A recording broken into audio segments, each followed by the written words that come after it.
Sobre esse assunto, nós temos um convidado aqui no nosso Jornal Jovem Pan, o professor de Relações Internacionais da Fundação Getúlio Vargas, Oliver Stunkel. Tudo bem, professor? Boa tarde, obrigado por nos atender.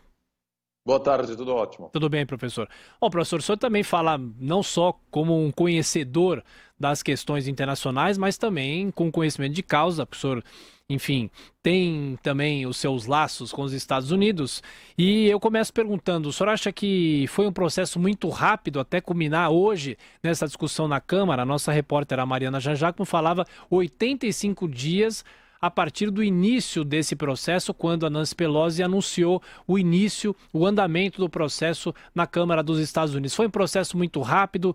Que leitura é possível fazer desse processo que pode desaguar no impeachment, mas apesar da situação do presidente Donald Trump ser bem mais confortável se o processo avançar para o Senado, não é, professor? Sim, eu concordo, foi um processo relativamente rápido.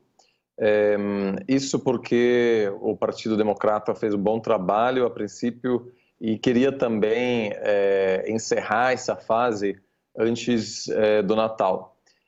O Partido Democrata é profundamente ambíguo em relação ao impeachment.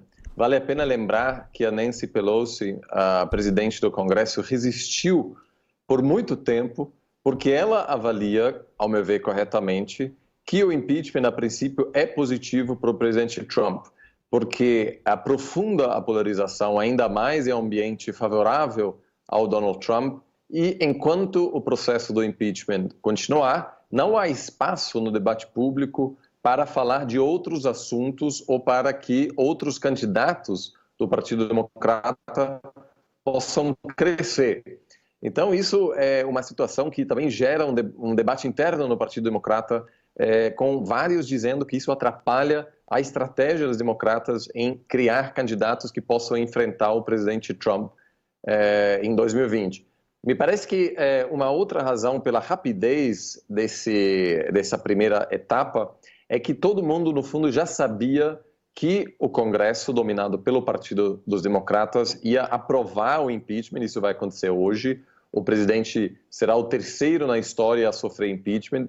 Mais que no Senado, a situação é outra. O Partido dos Republicanos controla o Senado, seria preciso 2/3, esse é muito pouco provável. Então, no fundo, todo mundo meio que já sabe qual será o resultado deste processo. Professor, e se o processo realmente avançar para o Senado e com o Congresso, de uma certa maneira, rejeitando o impeachment do presidente Donald Trump, o senhor acha que ele sai fortalecido politicamente, ele ganha força para tentar a reeleição? Bom, eu acho que, a princípio, a sociedade americana hoje é profundamente dividida, né? Eu sempre brinco, eu passei uma parte da minha adolescência no interior do país e depois vivi uma parte no litoral. E realmente são dois países diferentes, pessoas leem jornais diferentes, têm debates diferentes, e todos aqueles contatos meus que votaram em Trump, sobretudo no interior do país, acham que isso é uma farsa, é uma tentativa de golpe, e aqueles que não votaram em Trump já são os convertidos, no fundo, que apenas reforça as percepções que eles têm do presidente.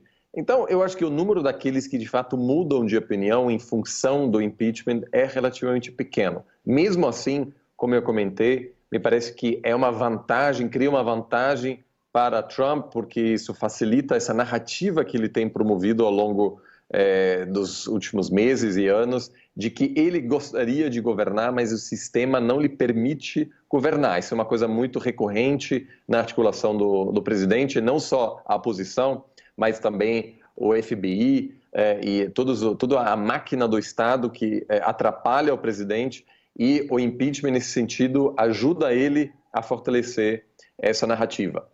E tem um detalhe importante que atrapalha dois dos candidatos democratas, Bernie Sanders e Elizabeth Warren, são senadores, e a partir do mês que vem, quando o processo migra para o Senado, eles precisam participar todos os dias dos debates, e durante esses debates eles não podem viajar e fazer campanha no país. Então, isso para esses dois candidatos é particularmente complicado e trará uma vantagem aos outros candidatos democratas que não estão presos no Senado durante esse processo.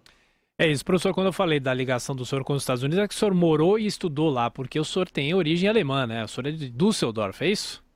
Isso, mas eu passei uma boa parte da minha vida nos Estados Unidos e é um país de muitos contrastes, Claro. né? Então, realmente, sobretudo agora, nessa fase de polarização, é muito importante manter contato com os dois lados, né? Eu confesso que eu nunca vi uma polarização tão profunda nos Estados Unidos como hoje, eu diria muito mais profunda até do que aqui no Brasil. Tanto que é possível prever para quem uma pessoa nos Estados Unidos votou a partir do CEP, né? Ou seja, as pessoas nem se misturam tanto, ou seja, de acordo com o bairro, a gente já sabe quais são as preferências políticas.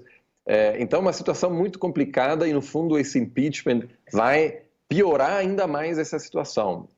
Em algum momento no futuro, haverá um presidente que buscará reduzir essa polarização, porque uma coisa também importante, com esse processo, o diálogo que ainda existia entre a presidente do Congresso americano com o presidente dos Estados Unidos se romperá. Isso é como se o Bolsonaro não falasse mais com o Rodrigo Maia. Isso cria uma parálise no governo americano e, se Trump for reeleito, o que é o cenário mais provável neste momento, a gente tem essa parálise por mais 5 anos, provavelmente.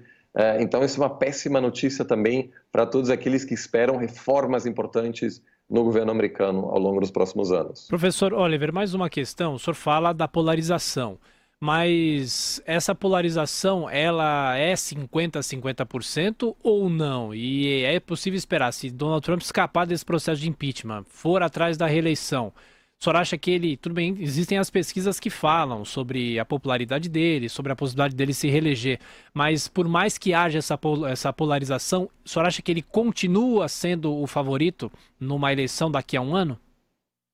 Sim, ele continua sendo o favorito, acima de tudo, porque o que realmente define, em grande parte dos casos, o resultado não só de um impeachment, mas também de uma eleição, ou de um projeto de reeleição, é a economia. E mesmo aqueles que discordam da política, da estratégia econômica do governo americano, admitem que, a princípio, a situação econômica nos Estados Unidos é positiva. É possível que isso mude em algum momento com a guerra comercial, etc., que já prejudica algumas partes da sociedade americana, mas, por enquanto, a crise não se sente ainda, e neste cenário é muito complicado um presidente que toda a máquina atrás dele não conseguir se reeleger. Então, eu sim acho que o cenário mais provável neste momento é a reeleição, porque no fundo é um plebiscito sobre a gestão Trump, e os candidatos da esquerda, do Partido Democrata, de centro-esquerda, estão muito divididos. Há uma parte do partido mais associado com Bernie Sanders, que busca realmente uma mudança profunda, né? Se chama o lado revolucionário do partido, e tem um outro grupo do partido que é o lado da restauração, que no fundo busca reestabelecer os Estados Unidos como eram antes de Trump, encabeçado pelo ex-vice-presidente dos Estados Unidos, Biden. Então, essa tensão está muito mal resolvida. O partido ainda não decidiu qual será, de fato, a narrativa principal dos democratas quando encara Trump no ano que vem. E o resultado de uma narrativa pouco clara, a gente viu recentemente na Inglaterra, onde a esquerda esteve profundamente dividida em relação a algumas questões, e o resultado foi um triunfo da direita populista, do Boris Johnson. Então, para muitos, o resultado recente na Inglaterra gera ainda mais dúvidas sobre a capacidade do Partido Democrata vencer Trump em novembro de 2020. Professor Oliver Stunkel, de Relações Internacionais da Fundação Getúlio Vargas, mais uma vez, muito obrigado pelas explicações, pelos esclarecimentos, as análises aqui na Jovem Pan, e bom trabalho. Até a próxima. Obrigado, boa tarde.